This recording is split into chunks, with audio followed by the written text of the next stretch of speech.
Okay. Ready to roll. However, now. Oh, we need one here and one there and one from the audience. Oh, okay.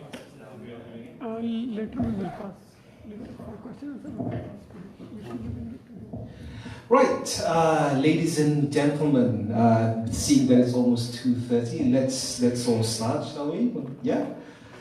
So, good afternoon, everybody. Welcome to the Editorial Forum. That's right.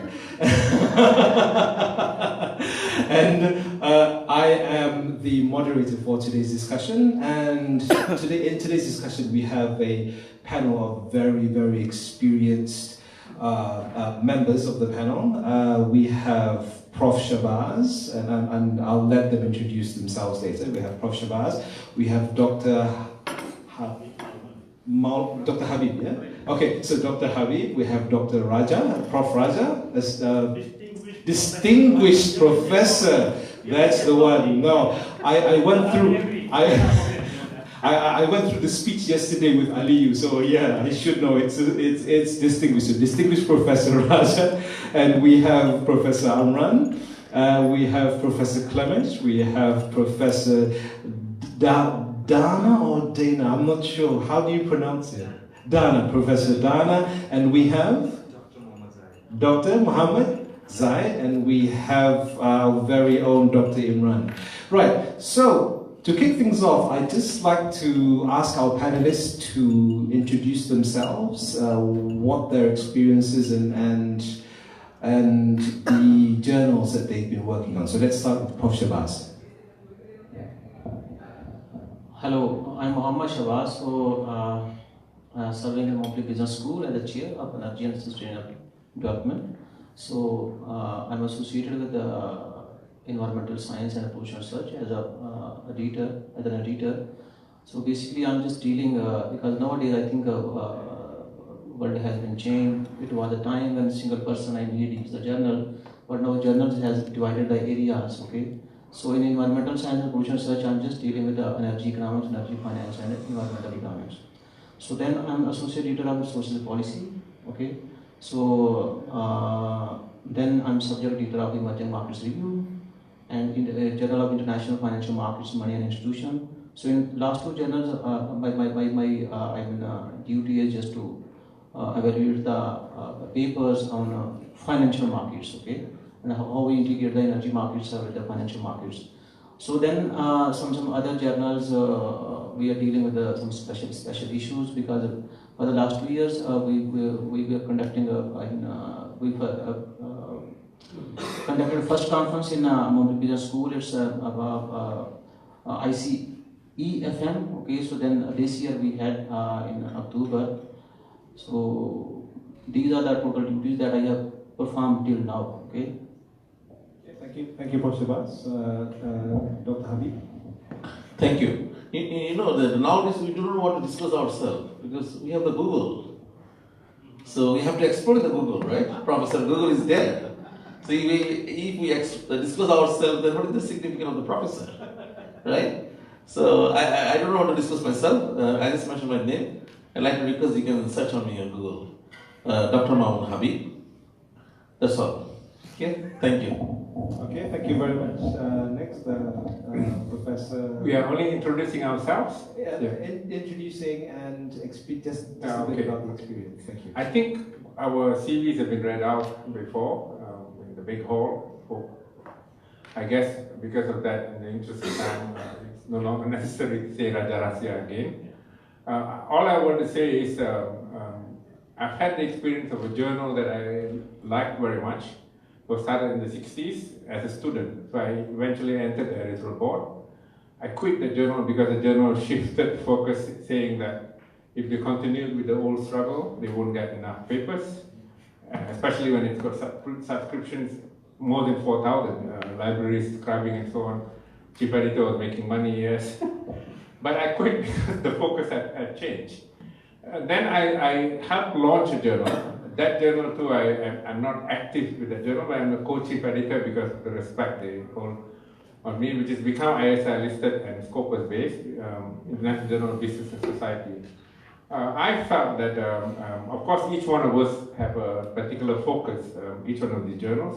If we are clear about that, then that's the sort of thing you should promote. And I love very much the presentation of Professor Liok this morning, what the family kind of topics you should participate and engage on and things like that. But at the same time, that I wanted to mention this because this is something I've taken fairly seriously. I've had situations where very renowned names have accepted an article as superb. It really contributes to making the journal contemporaneous, and at the same time, the sort of paper should be welcome. In fact, I'm talking about once I had a Nobel nominee, he hasn't got it, Dick Nelson. Another referee rejecting it, and the argument didn't make sense. Since then, I told the journal, we have referee reports of this sort. You don't have to communicate with them, but don't engage them anymore. Because it's not helping the new coming students. We are basically peddling things that either suggest that the referee had not really read the work, or that they are giving wrong signals. Thank you. Thank you very much, Prof. Professor. Yeah, my name is Amran Rasli. Yeah, you just type my name in Google, you will. It has been explained, also shown on the screen as well. It's just that now I'm not so active because I've moved to Africa. I'm doing more admin work, okay, and I'm looking for people to join me, possibly work in Africa as well. So any of you, if you're interested, okay, drop me an email and then we can explore. Okay, I'm based in Zanzibar, it's part of Tanzania. Thank you very much. Prof. Clemens. Thank you. My name is Jiří Jaromír Klemeš, pronounced correctly in Czech. My English colleagues and friends are calling me Jiří, which is a little bit easier to pronounce. And editing and reviewing is actually my second profession. Sometimes people are joking that this is the first. I am co-editor-in-chief of Journal of Cleaner Production, co-editor-in-chief of Chemical Engineering Transactions, associated editor of Energy. I had to become emeritus as executive editor of Applied Thermal Engineering and Cleaner Technologies and Environmental Policy, because cleaner production grown so much that I couldn't cope. It would have to be my first profession. And I've been serving in total on about 16 editorial boards. As a reviewer, I reviewed for, I think, 73 different journals, starting with Nature and ending with cleaner production. So I've got some experience how the business goes. And I work for Elsevier, I work for Francis and Taylor, for Springer, and for Wiley. So I know more or less all publishers. Yeah, as I say, I actually seen them in underwear, how it works inside. That goes on for the record, he's seen them in underwear. Please write that down in your notes. Thank you very much. Yes, Professor. Thank you. So, lots of stuff you can see in Google, so I'll share with you a few things that are not in Google.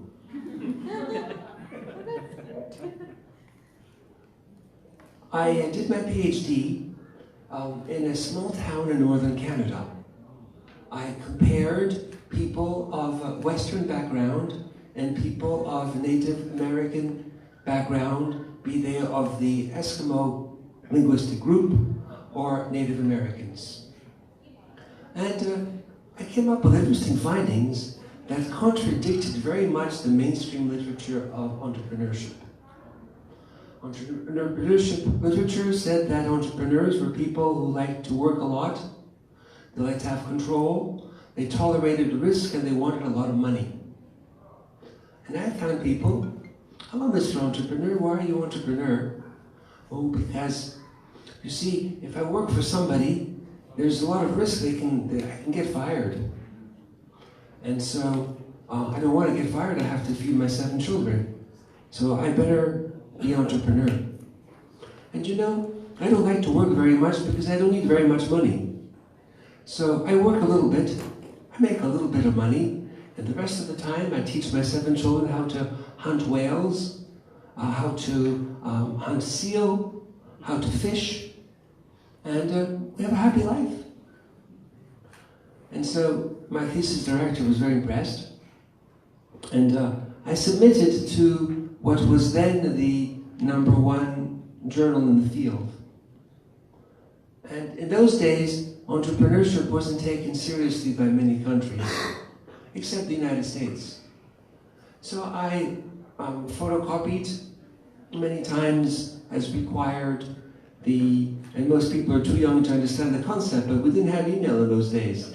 So we had to put 10 cents each copy, get all the copies, and put them in an envelope, buy an envelope big enough, then go to the post office, weigh it, have enough money to buy all the stamps, and then you wait months and months.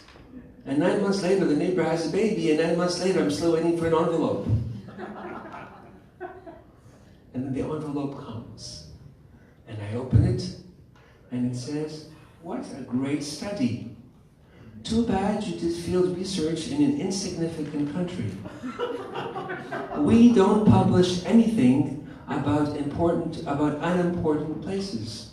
And by doing it in Canada, nobody would ever want to read what you wrote. And so, next time, you should think more wisely and do research somewhere interesting." What do you do? So I went to Alaska and I redid my PhD, and it became a very famous article that now everybody in entrepreneurship knows about. Why? Because these were people who had American passports. When they had Canadian passports, they didn't count. And that gave me a very important lesson. There are 200 countries in the world that people don't have American passports. And so there's 200 countries in the world where people do research that this great American journal thought was an insignificant economy. And then I realized there is a need to encourage young people to publish stuff that's not American. And so I created a journal to focus on anything except America, from every country except America, to help especially young researchers who could never get into the top journals, especially when they're doing stuff outside America. So I created several journals. One is called the Journal of International Entrepreneurship with Springer, and I'm now emeritus for that. I also work with Bob Anderson in a journal we started called the Journal of Enterprising Communities.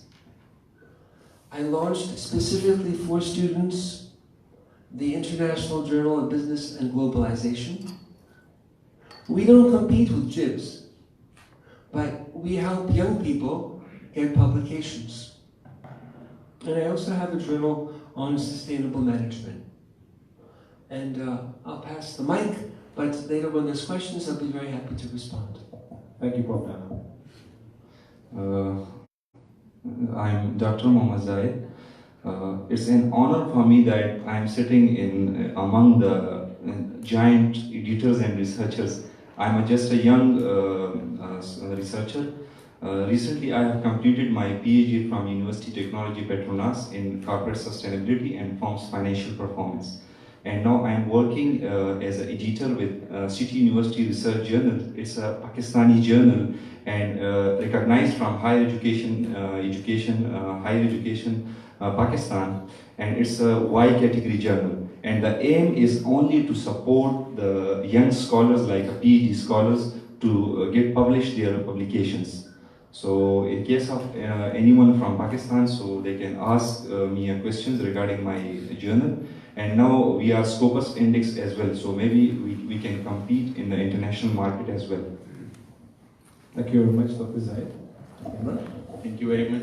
I am Dr. Muhammad Imran. Basically, I am heading all the publication method of this conference and even the last conferences. So most of you already communicated with me directly or indirectly. And I'm also managing editor of Journal of Management Info, editor-in-chief with Prof. Amran Rasli. It's 7th volume now in progress, and we are planning to apply for Scoopers indexing next year. So that is what we do. Okay, thank you very much for the introductions of the panelists.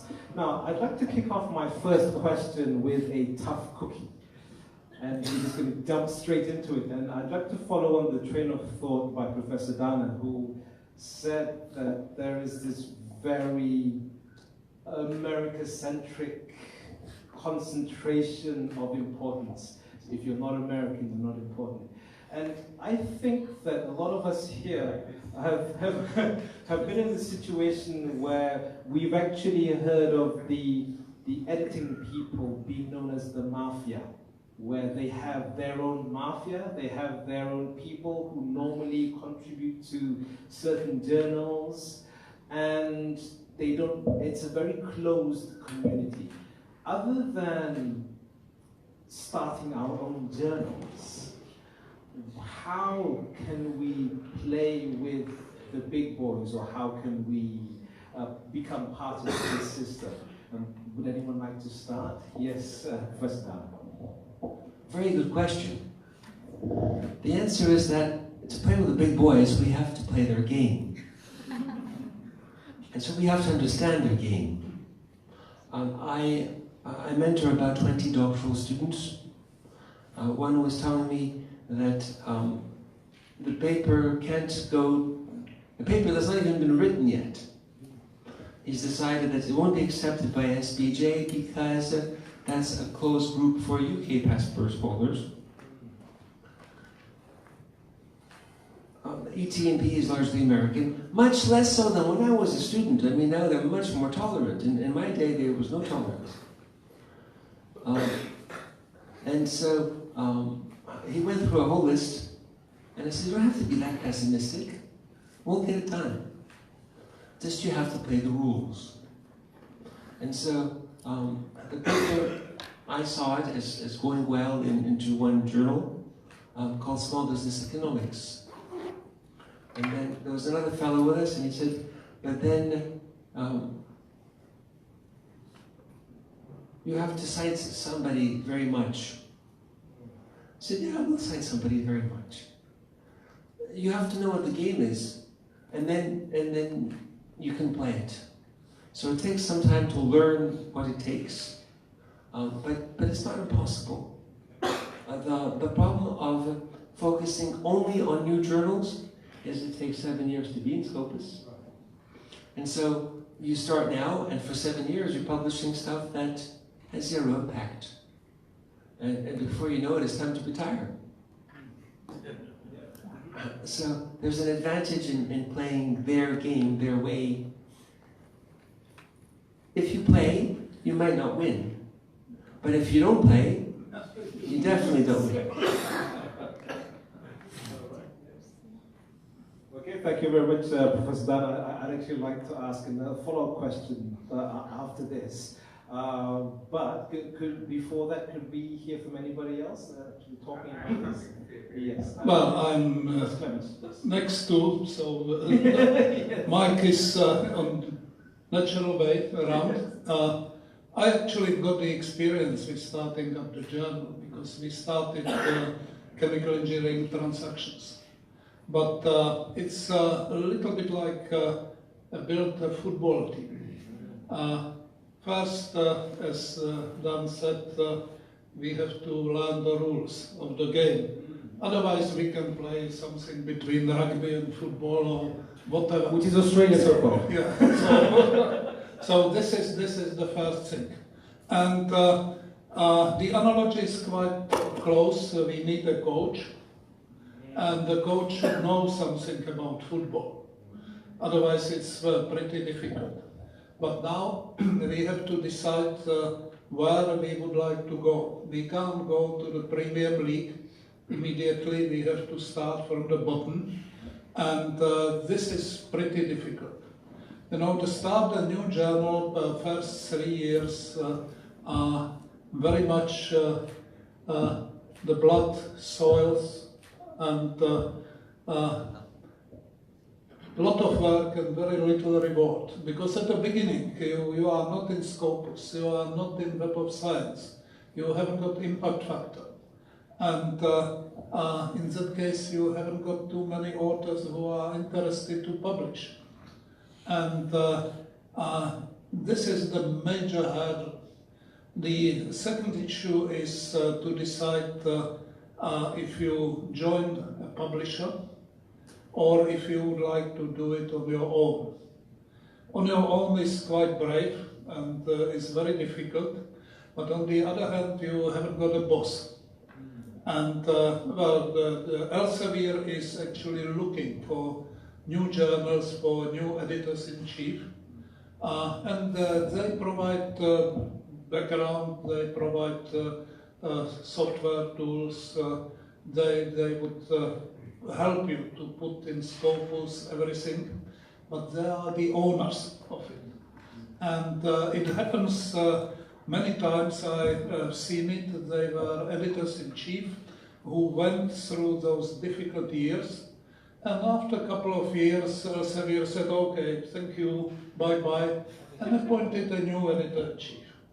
So this is the danger. You can invest a lot of effort and finally to be, well, not fired, but thank you very much, and that's it. Fired. Well, fired. So the other things what I did, I actually joined the forces with IDIC, which is Italian institution of chemical engineers who got some kind of publishing house, and I'm running it with them for about 15 years now, which is much more difficult, but I haven't got a danger to be fired, because I'm more or less one of 2 co-editors-in-chief, and the journal is more or less ours. But IDIC decided recently, as many publishing houses, they would like to move to open access.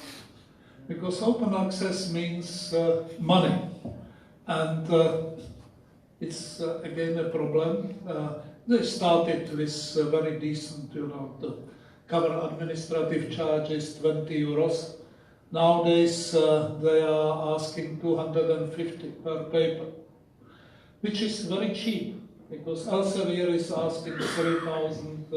There are some other publishers making discount 1,200, but it creates the problem with the audience, because if all of you should pay 250 euros per paper, I don't think you would be very happy.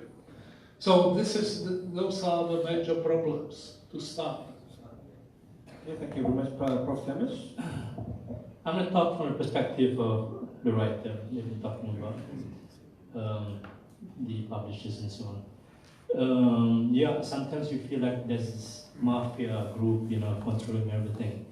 And right, you know, if you don't try, nothing gets done. Okay, but still, in life sometimes you might want to explore working with people who has done it, who has get their work accepted in this kind of journals with the so-called mafia stranglehold. Okay, and you work with them, you entice them to work with you, share your ideas with them.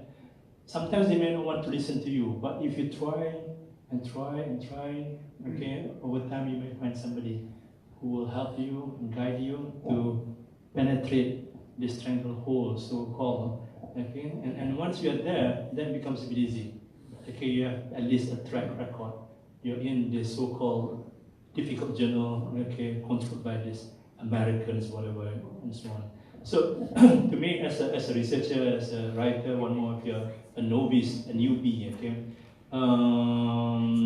you should explore these kind of strategies, working with others, okay, Imran is here, and so on. I'm sure if you ask Professor Raja, can we write together, he will say yes, okay, and then sometimes, because he is distinguished professor, you know. So even though it's blind review or whatever, but still, you know, for some journal, when they send out to reviewers, the reviewers know, hey, this looks like, you know, I can sense, you know, perhaps Prof. Raja is one of the authors for this article. So the flavor, in Malay we call it lingo, the style of writing. So the touch, the finishing touch given by somebody who's there, okay, can help and can guide you, okay, to be able to penetrate the so-called difficult journals. Okay. I'm going to give an example that you should be basically told not to follow. Most of us are doing a PhD. Sometimes, of course, the bulk of them are there to just get a PhD. It's like being in an escalator and you move from one degree to another, not really having a real purpose as to why you should do the next one. I actually saw a lot of them, including my students, without much vision as such why they're doing one. I somehow felt that I was trying to do something which I liked very much. In fact, the supervisor I chose, although he left for Italy because he didn't get his chair then, Luigi Pacinetti, changed, but I had to still, because I had already got this place with a scholarship. But I chose the university, I chose the field based on what I thought was what I wanted to become. Now the journals come from there. As far as I was concerned, it's not so much about whether I wanted to publish. And I found a lot of difficulty. It's a bit like Dwight Perkins told me this, and it's very much what Professor Leopold mentioned. He was trying to publish articles from China in the 60s. He said it was impossible to get any journals to accept. And the reason he said this at the time I was visiting Harvard, it's a bit like me. I ended up, although I published in a lot of journals, but I ended up publishing more with Oxford University Press, books, because I thought the guys who were referring them, this is the impression I have, did not impose that sort of constraint, and at the same time, Dwight also ended up doing the same. The reason I'm saying that is the last thing that I did at Harvard, I interviewed extensively Raymond Vernon's former student, Louis Wells.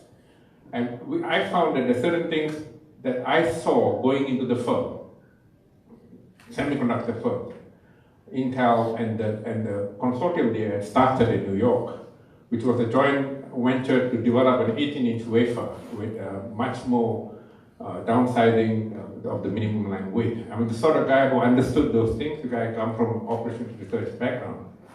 And at the same time, when I did my PhD, I started with the production function and all this econometric work.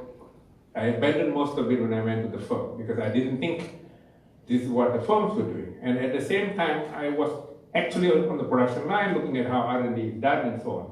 I didn't find much connect.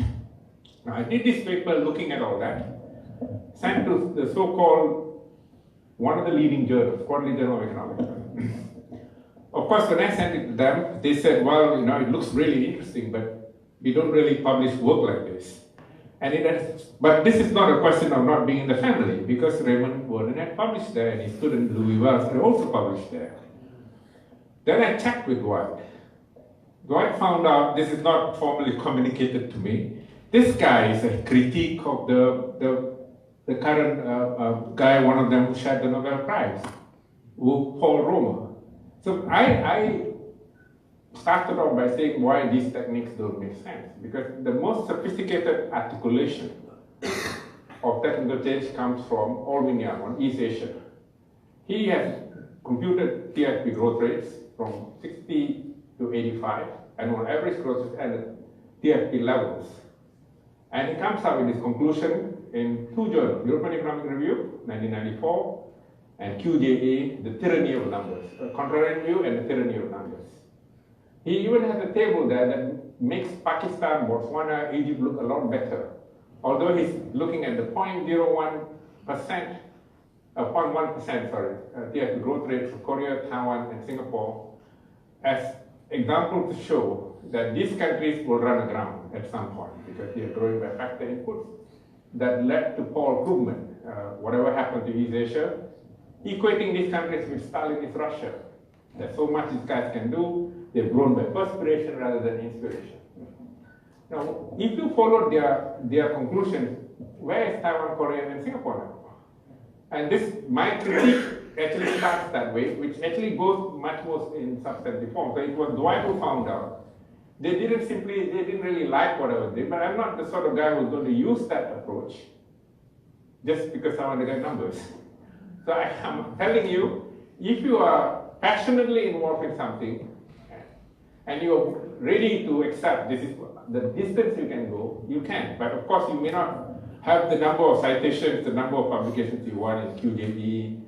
And in fact, the information was relayed to me if I was willing to make the change. I didn't make the change, so I'm telling you not to do what I'm doing, what I've done. Okay, so I just shared a few experience as the editor-in-chief. I'm involved basically the editor-in-chief, co-editor-in-chief, editor board members of more than 20 international journals. A few of them the Scopus Index and Thomas Rotary Index. But basically my name is very pronounced as a editor-in-chief of International Journal of Supply Chain Management, Scopus Index journal. So I remember that when I started the journey for this journal, it's around 2011, and then I was editor-in-chief. I proposed the name, I proposed everything, even the Scopus Index. I applied for Scopus Index, I applied for the other indexing. So I was involved with everything with this journal. I always mention the journals on my kit. I was also involved with the other journal, but this journal's criteria is different. So I just shared some few experience from what I noticed. You know that when you send the paper to the reviewers, the blind reviewer, so I did this one. I sent the 3 reviewers, and especially when I sent the paper to 3 reviewers, one from Asia, a different one from the USA, another from the other continent or maybe Asia. But I noticed that if the paper comes from the Asian country, most of the cases, US reviewers, they reject the paper directly. And it seems to be that when they go to the inside of the paper, the contents, they understood this Asian paper. I think it's not very difficult to understand from which content is coming or which country is coming. And sometimes the expert also is very familiar. And you know that I'm so surprised that suppose I got this experience many times that US reviewer reject the paper and the another 2 reviewers, they provide the minority revision and the management revision. So then as a result, the editorial board members will take the final decision. So this kind of problem, I use the term the racist problems everywhere. Even whatever we are position, the editorial board member or editor, we cannot control ourselves. And another one thing that what I noticed that as editor-in-chief, we always receive the lots of email requests to submit the paper, accept the paper. And I face this problem many times. And you know, sometimes my email is a Gmail already full a few times, only for this kind of request. Even the paper is out of scope of the journal. We cannot accept the paper. There is no reason to accept it. Even I am the editor-in-chief. Even my colleagues paper reject the paper.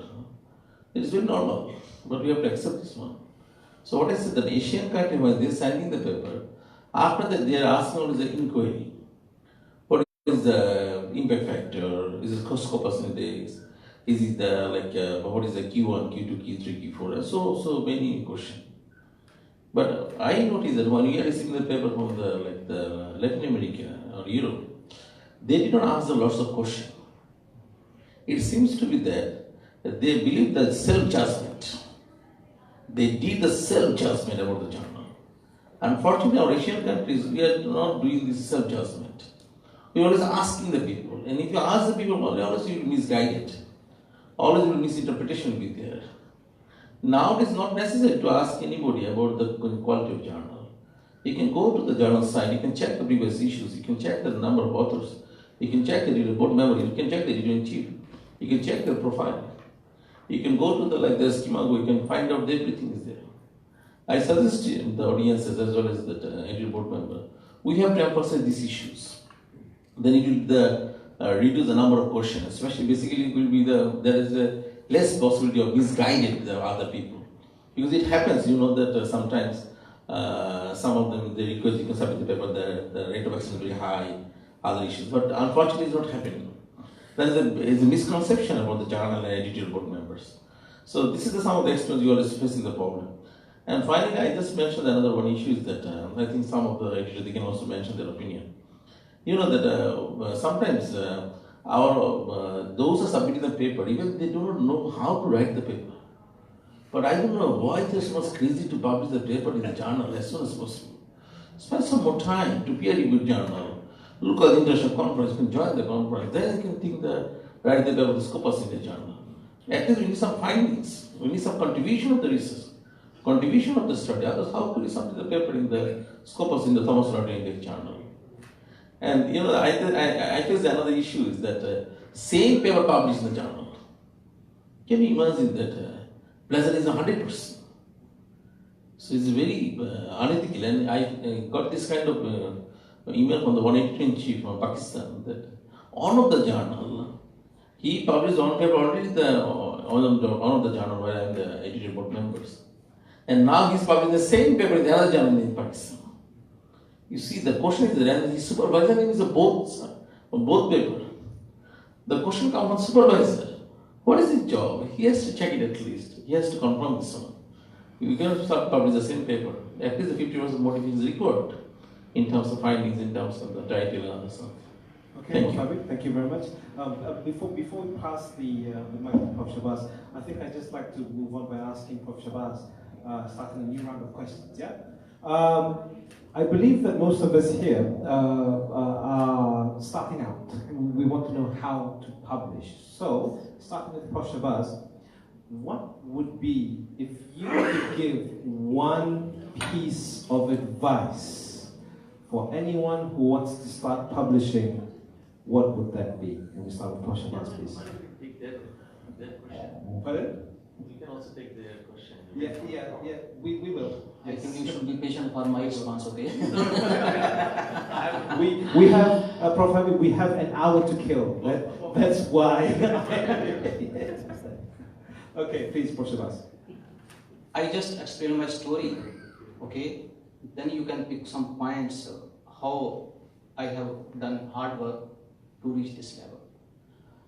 I joined a Social Policy Development Center, that is the second biggest NGO in Pakistan, is running by Dr. Vijay Pasha, the ex-finance minister of the Sindh government. After some years, we became the chairman of Planning Commission in Pakistan. So I spent 1 year and 7 months in the Social Policy and Development Center. Okay, so from that center, I learned how to find an idea. This is a very basic point to start any your research paper, your research report, or maybe case study. Okay, so due to some reasons, I left Social Policy and Development Center. So then I joined ComSet University, Lahore. By that time, I didn't know what is Scopus, what is ISI, what is impact factor. But what I did, I just put my nose in computer and just thinking, reading. Because my supervisor today, what level of achievement I have, I think it is due to my supervisor. If you eliminate his name from my career, I am totally zero. So one day I was just sitting with him. So I asked my supervisor how I can become a good researcher. So he said, Muhammad, once you develop your habit to read at least 8 hours a day, okay, so you are a good researcher. 8 hours a day? Yeah, okay. Till today, I follow his advice. Because I have to manage 8 hours per day. And this is a great point for me to sacrifice the other things. I have a family, I have parents, I have brothers, sisters, wife, small kid, okay? When you discipline yourself, if I follow the advice of my supervisor, so he is directly or indirectly just advising to me to discipline yourself. Okay, so in ComSet, I was in the corridor, somebody told me, Muhammad, you should publish in Scopus. So I just go to the Google Master and search what is Scopus. Okay, I started to publish. Okay, then after some years, somebody told me you should publish in ISI. I just did that. Then I moved to France, so they have their own list. This was the first time for me. Oh, every country has their own list. So something is called CNRS, then French, okay. So I published papers according to their desire. Last week I was in China. They have their own list. I think this is my 7th or 8th trip to Malaysia. They have their own list. Okay? All these things, they never bother you if you are consistent, you are disciplined, and you are hard worker. I share one example with you. In 2010, we submitted one paper, one of my co-authors, now he is doing a job in the UK. So we received minor revision. The question goes, first of all, we need to know what is a game. Okay? And then we should act following the rule of the game. So editor Richard Toole, he sent us the minor revision. So he said you should summarize the results and you should have the summary table, in the appendix.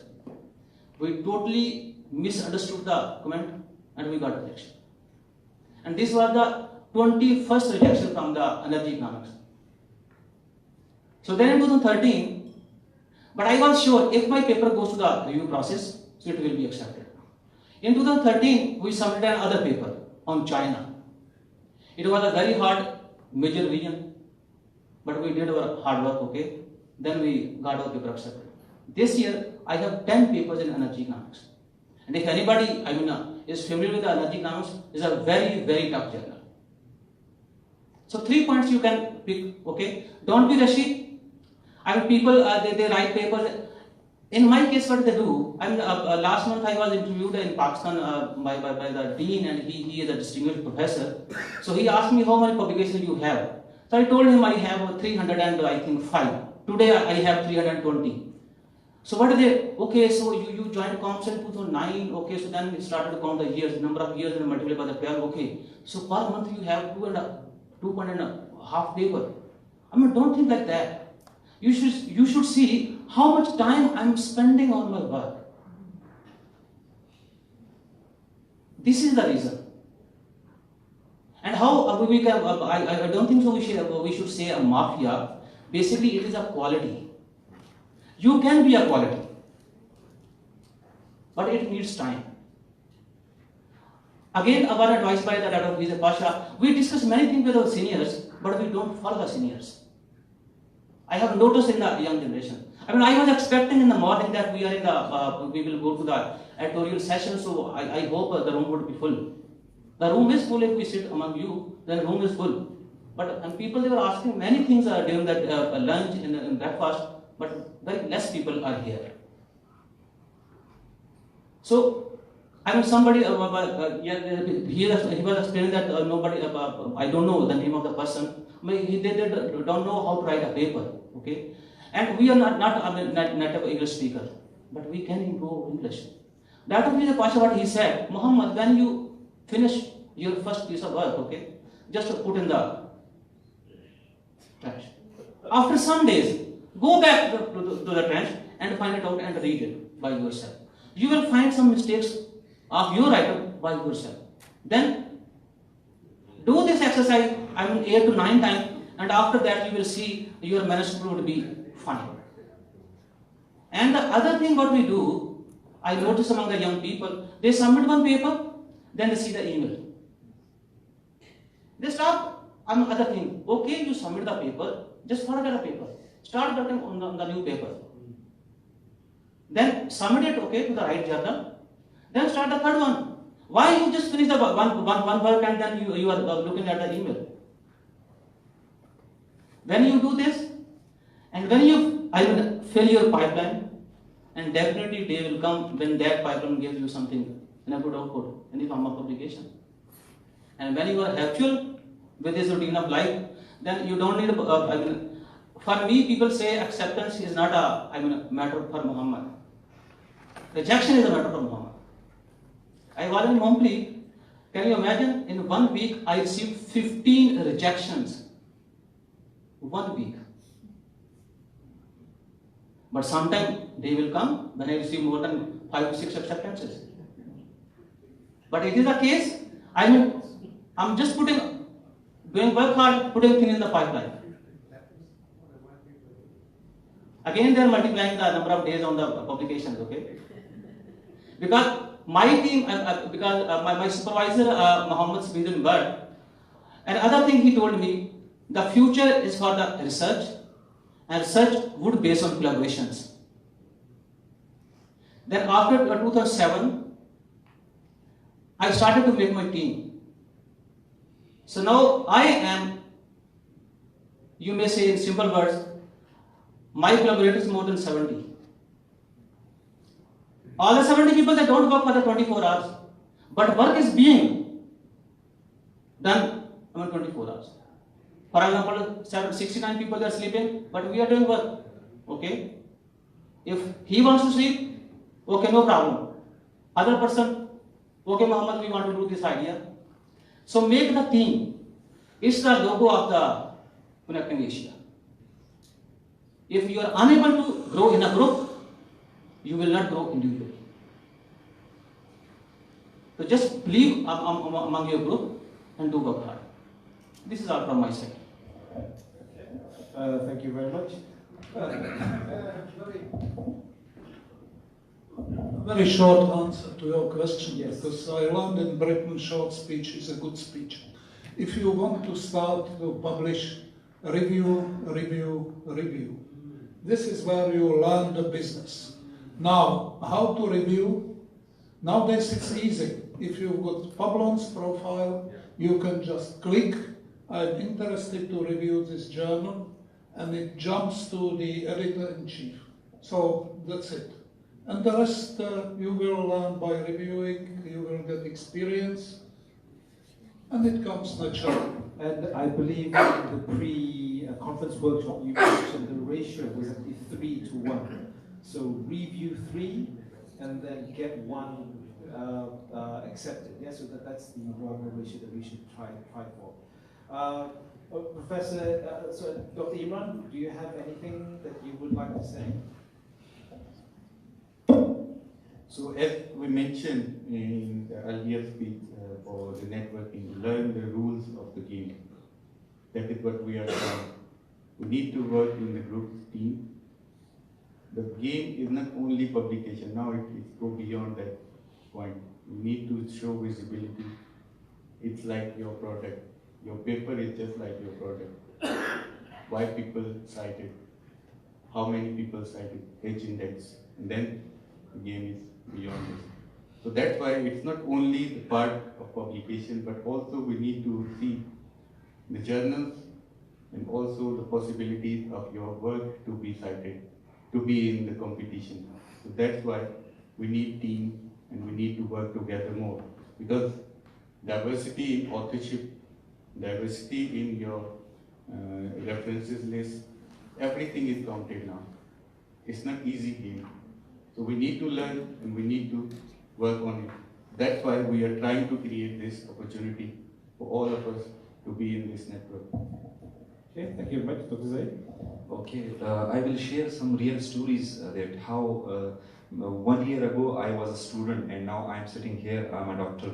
So recently we exercised this one that select few top journals and see if they have some special issue calls.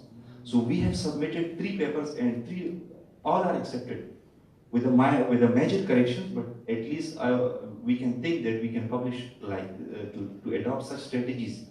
So select some journals, maybe they have some special calls from your area and submit your paper, but good paper, not a garbage in, garbage out like that. So submit a good paper, so definitely you will get acceptance.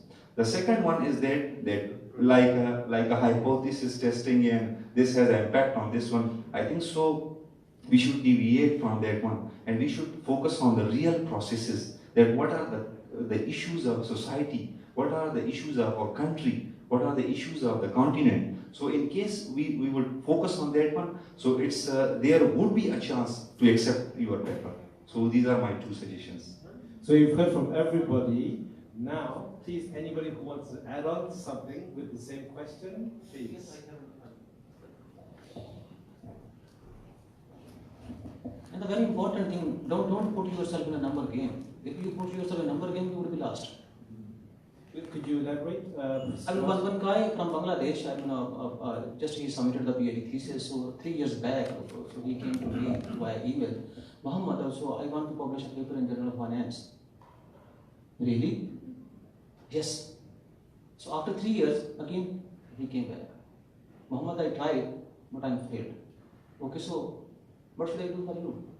Okay, so let's start, I mean, a new idea, so we go another journal.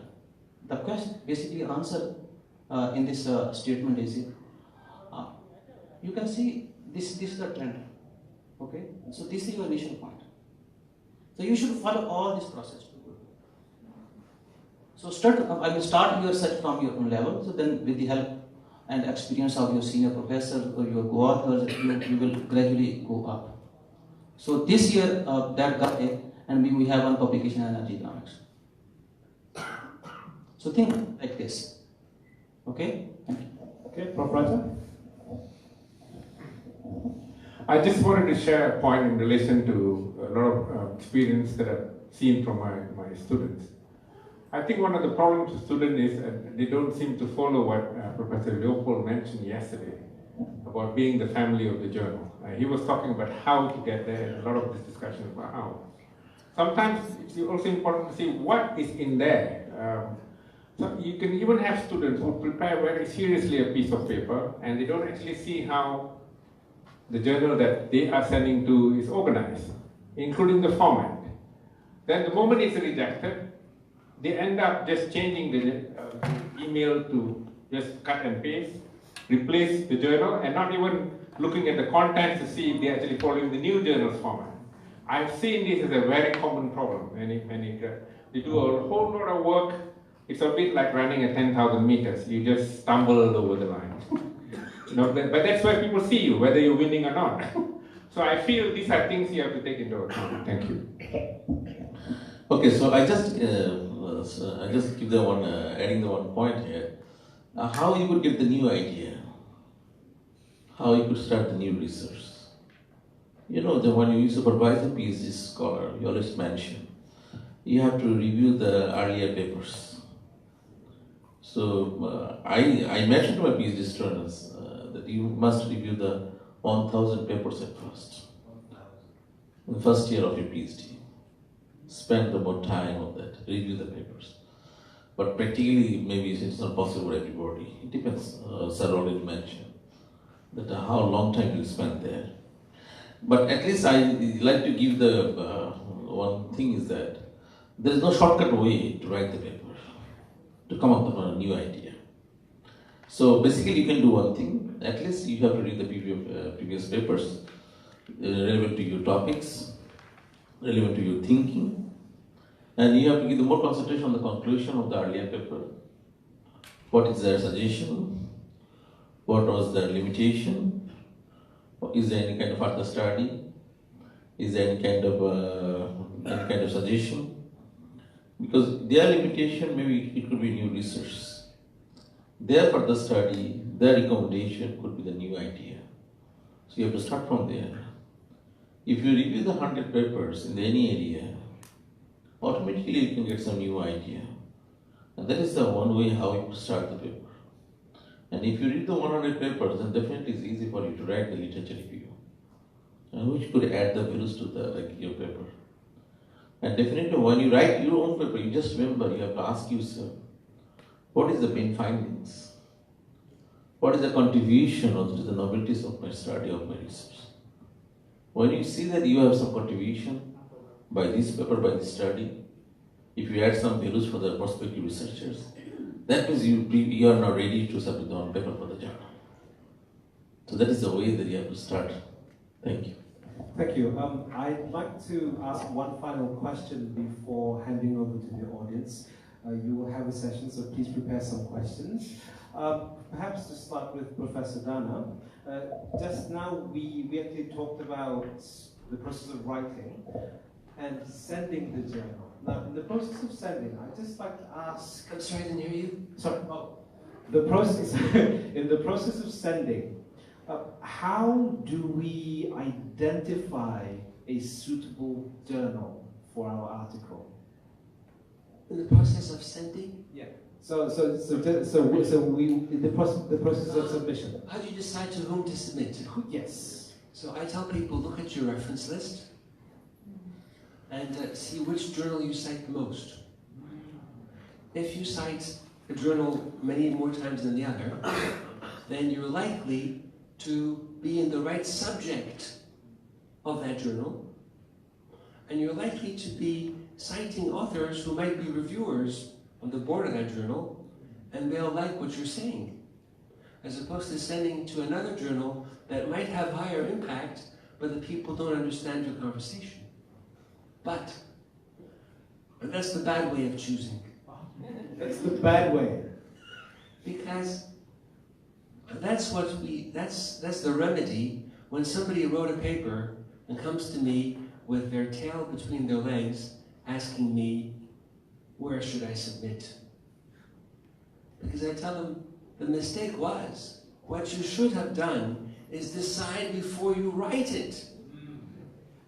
The reviewing 3 papers a day, then you get an idea. This idea would fit well in this journal. Then I know it's a constructed abstract for Emerald or not. I love your comment. I got this the other day. Dear Mrs. So-and-so, please accept this submission to your journal of family business. They didn't even bother to change the cover letter. And so, when you see an author calls me Mrs., I'm very flattered. But maybe they didn't put their heart in it, or their time, or... And why bother spending a year writing a paper if you can't spend 2 minutes to write a polite letter? Exactly. And so, another time we can have a session, how to get a paper rejected. And we can talk about those things. But if you decide the journal before you write it, then you know to cite from that journal. You know who are the experts on that subject. You know one of my most cited articles wasn't because it was a good article. One of my most cited articles was because I said this and this and this about Japan. And somebody else wrote in the same journal and said, I disagree. And because he disagreed with me, everybody read mine, cited mine and his, and mine became very famous because he didn't agree. So, when you know what people are talking about, then the reviewers realize you're one of our family, and we must have your piece. If it's the Journal of Potatoes, and you write a story about camels, it's a very good story. But the people who plant potatoes don't want to learn about camels. Well, you see, it's a family joke because my wife comes from Spoken from an African. My wife comes from a family where potatoes were very important. And my grandmother took a camel from Basra to Cairo in the 19th century when my in-laws didn't know what a camel was. That's how they're not Sorry? That's how they're not before. Right, okay. Can we have any more responses on this? Yeah, we will ask audience just one simple advice We have half an hour more. how to pick up the right journal. If you are attending a good conferences usually got some special issues. And there you can get the advice by the invitation. We will not invite you to Journal of Cleaner Production if we are not sure that it fits. And also experienced managing guest editor, which is another function, is also looking for the level of the author and paper. Because if the journal has got impact factor 6, you usually would have a problem if you are fresh PhDs to get through. So conferences can help. Yeah. Okay. So in terms of the selection of the journals, we've done. Okay. Thank you very much, panel, for an engaging session from the questions that I have. Now we open the questions to the floor. We have half an hour for this session, so anybody can start. Yes, madam.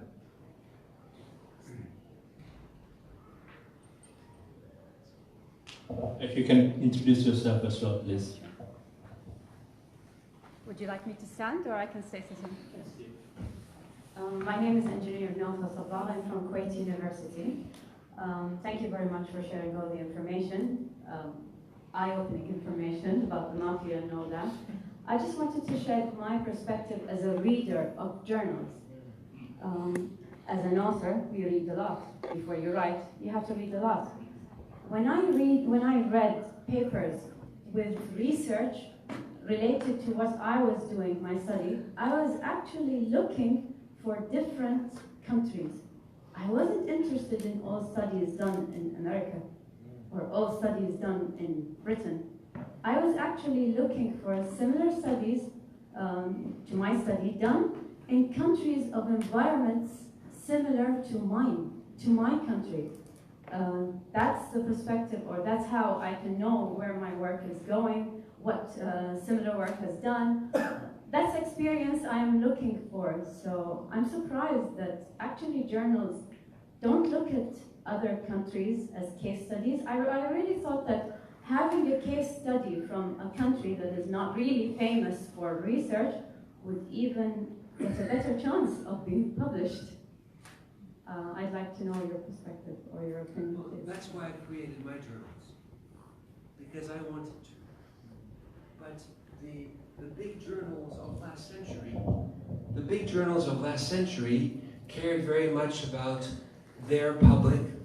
And don't forget, we're a very international group here, and I think many people from Malaysia have come to Singapore, many people from Singapore come to Malaysia. It's easy to cross borders. If you're born in Oklahoma or Kansas, and you're going to take the airplane 4 hours to get to the border, many people in those places, they don't even have a passport. Yeah, most Americans have a passport. So I made a presentation last week at St. Louis University. And I spoke about Morocco. And then I opened it to questions. And somebody asked me, but I don't get it, because I thought that from Morocco, it's surrounded by France and is just a few minutes away from Italy. And I said, that's Monaco. And they looked at me like I came from the moon. For somebody from St. Louis University, they don't know that there's one place called Morocco, one place called Monaco. But that's the beauty of the internet. Now you can read about all the world. Yes, and don't forget, I was a student before the word internet existed. Yeah. And American journals at the time weren't going to publish about somewhere called Canada. They didn't even know where it was.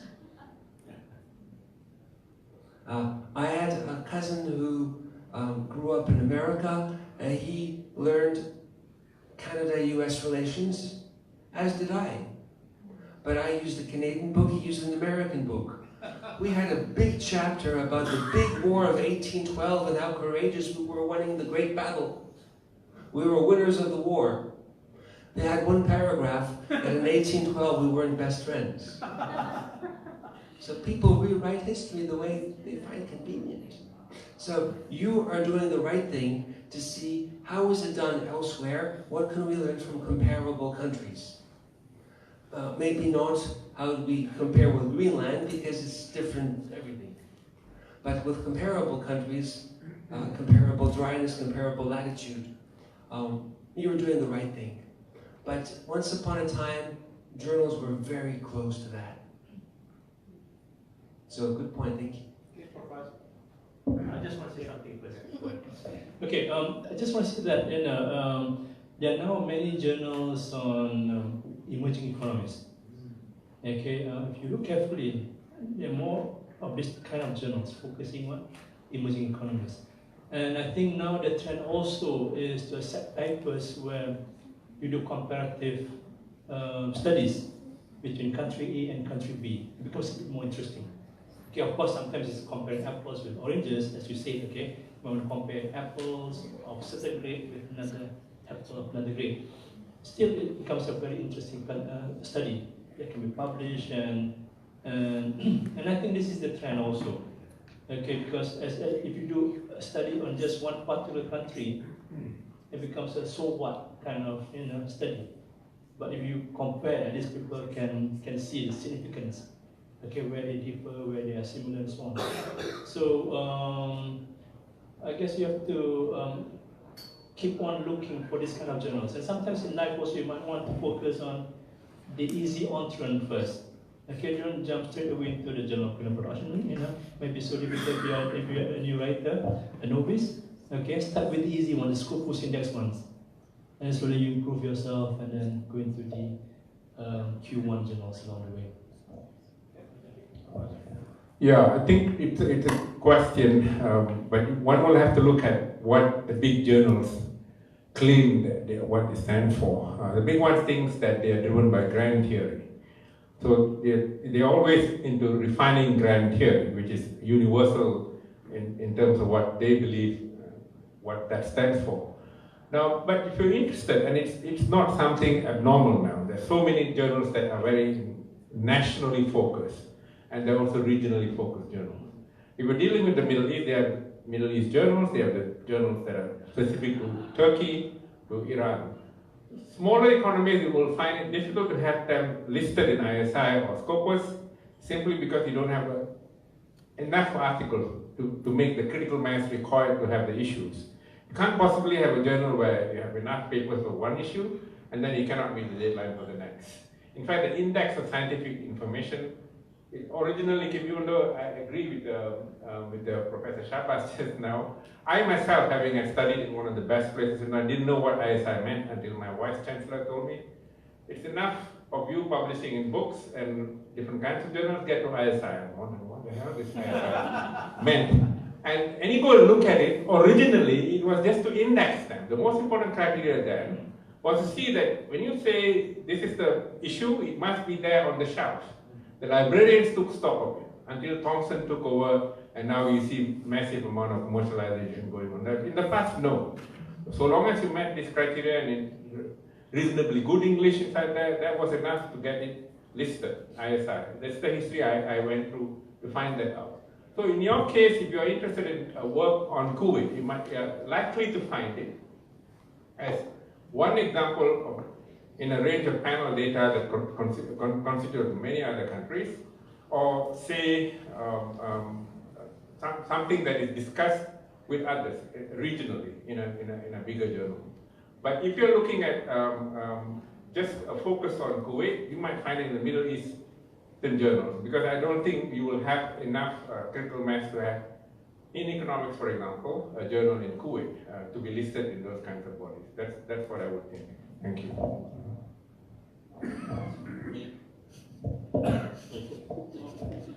Okay, regarding the case study, actually, which I understood from your question, I think you are talking about the time series data. If you have a look on my CV, so you will find many papers that I have done just time series. According to my view, I think in time series we can make it attractive, because if you are going to a journal, then you have to improve your manuscript paper following the standard of the journal and even the interest of the readership of that journal. Now, I give you one example. One paper published by Paris Sadowski, a Canadian guy, so who is associate editor of energy economics, on financial development and energy consumption. So he did the panel, so then another variant of the paper he published in energy economics. But the first variant he published in energy policy. I read the paper. So he collected the data. We used the panel approaches. The paper was very good and being cited by many people. So I started thinking, how can I improve this idea? Because I'm an expert in the panel data, but I want to use the time series analysis. Okay. So just I read the theory. Okay, they are talking about the financial development and energy consumption, and they even ignore the role of industrialization and urbanization. This is a new way of thinking. How can you create the space for your case study from the panel or cross section? Okay, if you go to the citation today, I published my paper two years later. Okay, then Paris Sadowski, he published in 2010. I published in 2012. So my citations are more than the Paris Sadowski.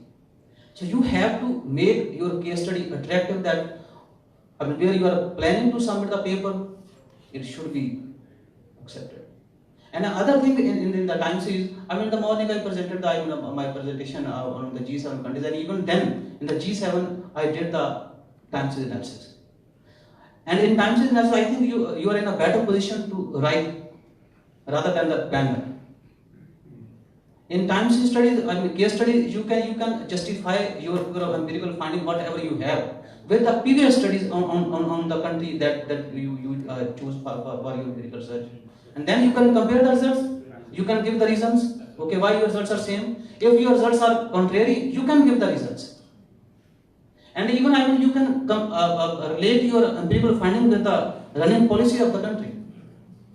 When you do the panel, so you are just trying to, okay, so these are empirical results, so they say this.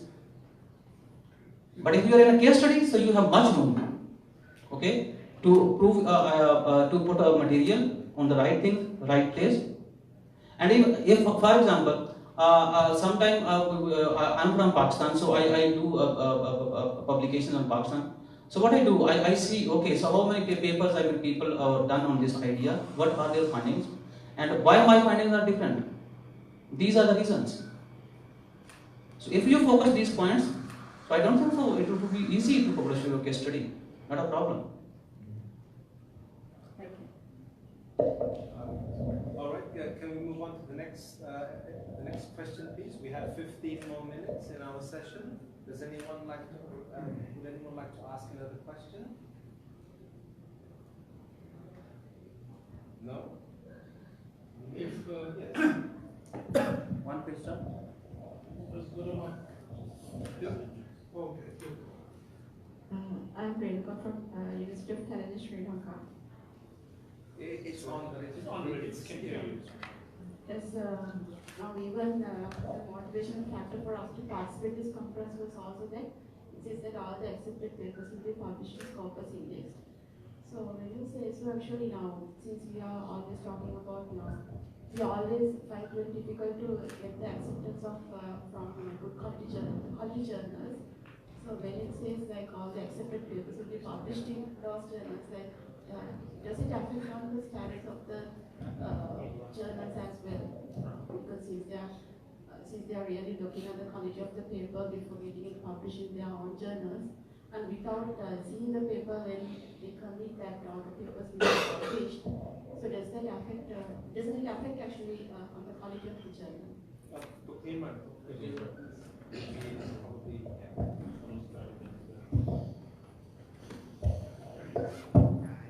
Okay, so the process of publication is very simple here. We already accepted 50% only, not all. Okay, we accepted 50% from the submission. But after this, there are two-tier reviews. First, we are going to review your paper, and we try to make it possible for publication in good Scoopus Index journal. But we still categorize your paper into 3 different categories. The lower one, the mid, and the higher one. We'll try to push some paper in Impact Factor journal if they qualify, and then in good Scoopus Index journal, and then we can find out another possibilities also. But here comes the editorial work. We will work on your paper. We'll try to get the good reviewer for your paper and give you the comment.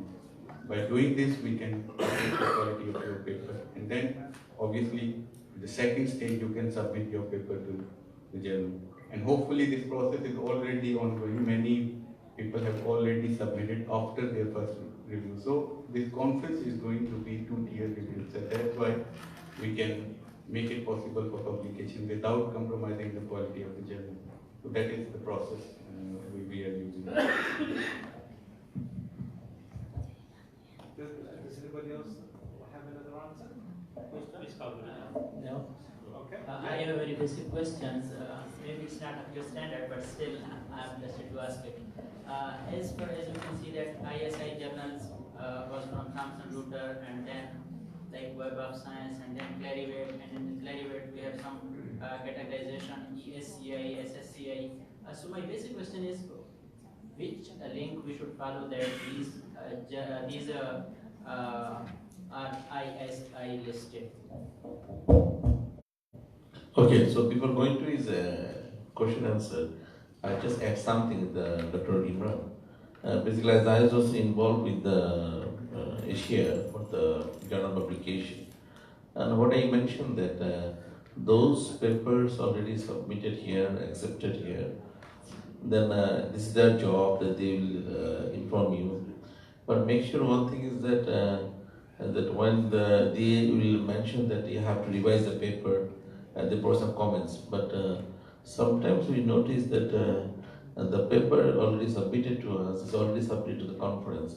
They need to modify.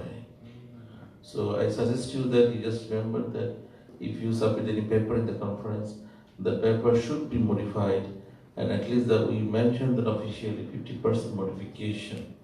And this modification could be occurred by the different way. You have to add more literature reviews, so you have to add the more recent references, and definitely your title should be changed, and abstract will be paraphrasing, and then your conclusion will be the paraphrasing as well. So that there will be no question about the plagiarism, because it is not only that you target to increase the number of publication, you have to ensure that quality publication. And this is not the way what I said that earlier, there is no shortcut process to publish the paper. Because I know, as I have been with many conferences, I noticed that most of the participants, they are thinking after the conference, they will publish the paper in the journal. But before that, you have to think that, is there any kind of extension of your conference paper? Is there any modification of your conference paper? Then you have to make plan for the journal paper. Thank you. Just to add a point, I've often advised my students, say if they're working on an area that's very specific to certain experts, I always told them to surf the web and find the right articles.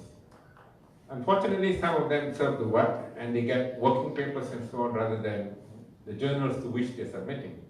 An example will be Paulo Figueiredo. He's one of those guys who's advanced or extended a little bit the notion of technological capabilities. But this student of mine had only these guys' working papers there, not the publications in world development. Or for that matter, a journal called Technological Forecasting and Social Change. I regularly referee for these two journals, among others. But this is what, therein lies the problem. The working papers too, they are not as refined as the ones in the journals. So I think these are small things that we should take account of too. I'm not going to tell them, no, you must quote, Professor Leopold was very kind to mention that you must be part of the family.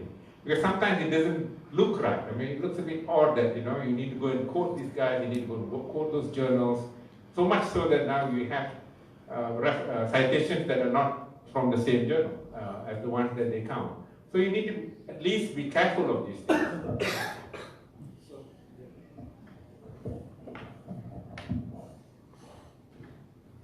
In conclusion with Mahmoud Habib for the conference proceeding and the paper. Our conference is a bit different. I want to make sure all of the participants, we do not publish any proceeding. Yes, we publish extended abstract, but that has been paraphrased already. So you are only submitting your full paper for the journal publication. But remember, the length should be a research article, mainly not less than 6,000 words, because mainly people, they think it is conference, so they submit 2,000, 3,000 word paper. No. You need to follow the standards of the journal, and you need to follow that process. So we are not going to publish any proceeding without your permission. Okay, so it is already published extended abstract. Secondly, we have abstract books. It is already with you. That is only printed format of your paper, your abstract. So it has not been published anywhere. So that's why the concept of originality is already there. Before submitting to any journal, we see all the plagiarism tests. We use not more than 5% from one source and not more than 20% from all. So this is what we follow in the standard. And especially Prof. Giri in his last workshop, he mentions self-plagiarism. That is an issue we face a lot. The people, they extract from their thesis and they consider it is done. No, you need to paraphrase because self-plagiarism is also a form of plagiarism and it is not allowed. Even in our conference, it is not allowed. So we follow that standard which is provided by all the journals.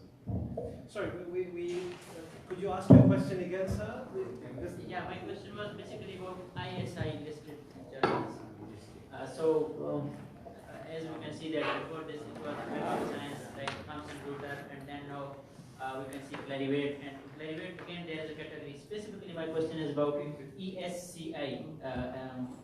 So ESCI journals are ISI listed or not? As we saw that SSCI are okay, and almost they are having impact factor, but specifically ESCI journals.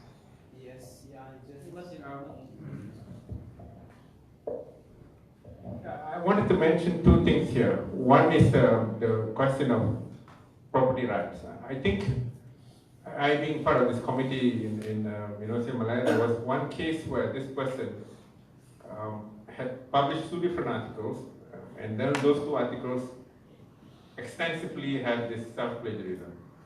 He got away with the first one because Elsevier was the basis for both journals. They didn't have any problems.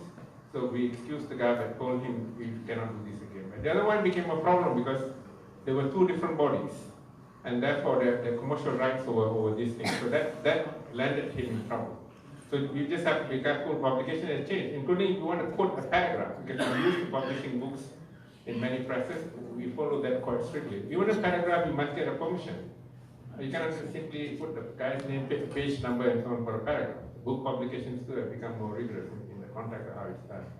On ESCI, emerging citations, it depends really on the university. At some point, my university says, well, that's okay because it's listed in ISI, it's published there, you can go through it, and the citations are counted. But some of them, which I don't think is right, but maybe it's an attempt by the science-based guys, because ESCI generally comes from the non-science field, they actually don't allow that. And that really depends on your university. For me, it should be the same. It's just that they are being tested, but they are already in the listed in ISI. Thank you.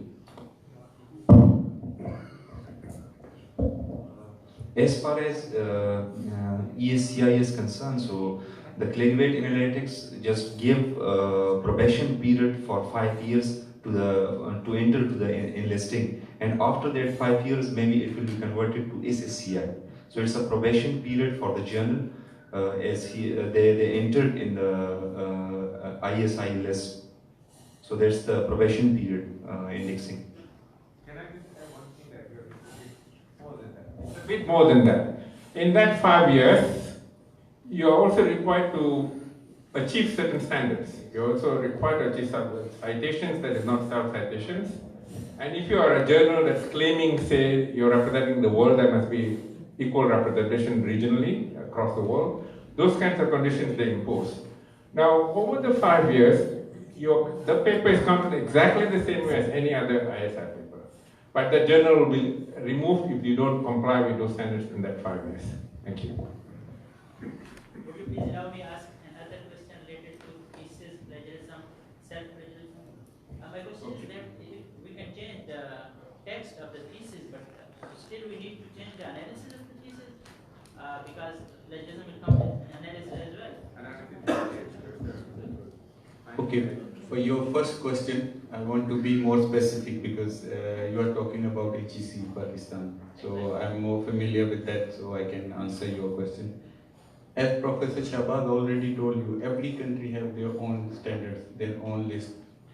In Malaysia, especially my institution, UNICAL, is not following ESBI, so they are not promoting it.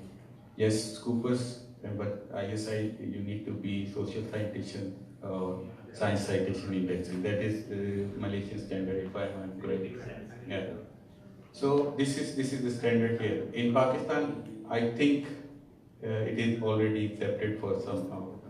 And for self-plagiarism, for thesis, this is the real challenge we are facing from Pakistani publications. When you extract your paper from thesis, which is already submitted to HEC. And to answer this question, we have our editor-in-chief of City University Journal, so he can answer you whether they accept it or not.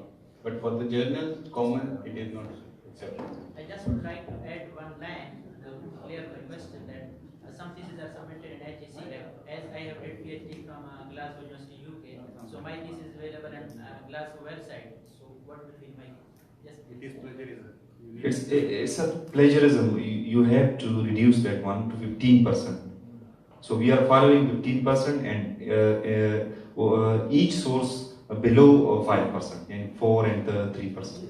So you have to replace that one. So we'll take two more. One from. Well, each journal has got different standards, and I told you yesterday, cleaner production has got 20% overall and 5% from one source. But when I talked with some other editors-in-chief, there are journals which would accept 30%. And there are journals who got tougher requirements. So you have to learn it, and you can find it on the web. You can find it in the guide for authors. About thesis, what is general Elsevier policy? For your thesis, you can use published papers, but the problem is vice versa. Your thesis were first published on the web. Well, that's it. It's publication. And if you use the part of it for your journal, you are running into trouble. So, again, I already said how to avoid it. The normal process is to publish paper first and to compose them and make nice theses. You've got advantage that if you went through papers, they are already peer-reviewed and you've got a feedback. If you are not able to do it, you can ask your university not to place the PhD on the web for some guaranteed time. It can be 1 year, it can be 2 years. It is also done when it has got some sensitive industrial information. You can ask for 5 years. So this is how it works. So one final response from Prof. Shabazz before we end. It's very strange actually. I mean, if we talk about the plagiarism, for example, in HEC in Pakistan, when they give you a report, it's called similarity. So plagiarism and similarity both are the different things. Okay, and when we talk about the self-plagiarism, for example, we say, okay, so I have done this study, so my findings are this. It is better if you find out some critical point rather than just mention your finding to control the self-plagiarism. So these are the two ways. Why not? We should think innovatively. Okay, give your thing, because I found one thing sitting with one of the readers. So he says when you sometimes people say, okay, so just rephrase the paragraph. So you are recycling the writer. So keep these differences in the mind when we talk about the plagiarism, similarity, and rephrasing and recycling. Okay, thank you very much, Prof. Shabazz. Ladies and gentlemen, please give our panelists a warm round of applause. Now, I don't know about you, but I learned so much, and I really hope that you enjoyed the session and that you learned from the session as much as I did. And with that, we end this session. Thank you very much. Again, can we please give these wonderful people a round of applause? Now, can we please have a group session photo? First of all, we'll have the photo with the panelists, and then we'll get everybody to come and take a photo, yeah? So, are we ready? So, panelists, can we take a group photo, please?